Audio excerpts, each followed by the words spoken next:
You don't remember his name, do you? Kevin Quick. That's okay.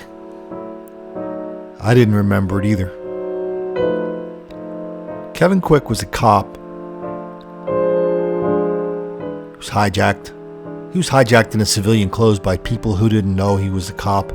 When they figured out he was a cop, they shot him in the head. There were 9 black people involved in that crime. 3 have pled guilty, 6 are on trial. But one of the things that happens when these trials take such a long time is we do get to learn lots of other things.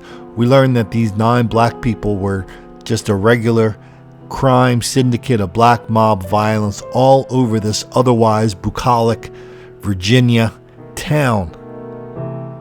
Let's get a few of the details.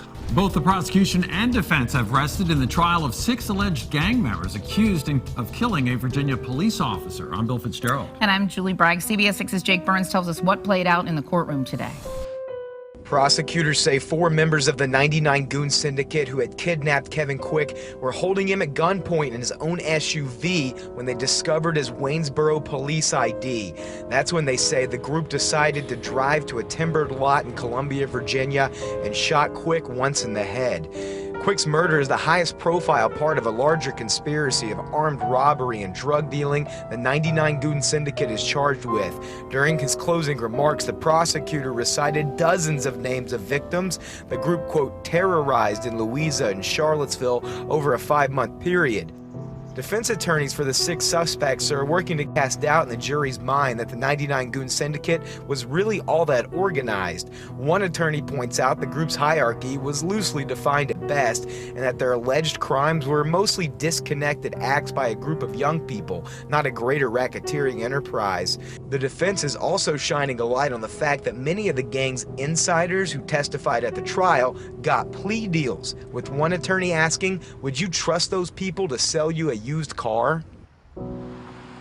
Here's a good example of how tough a job the jury really has at this point in the trial. Remember, it's been going on for more than 2 weeks right now. One of the defense attorneys brought up testimony that Kevin Quick allegedly owed money to one of the suspects. The prosecution obviously objected to that, saying it was not the evidence that they presented in the case. But the defense attorney said even if that's nonsense, it's something that needs to be considered by jury members. This is a 34-count indictment, and again, the crime spree has lasted more than 5 months, according to prosecutors.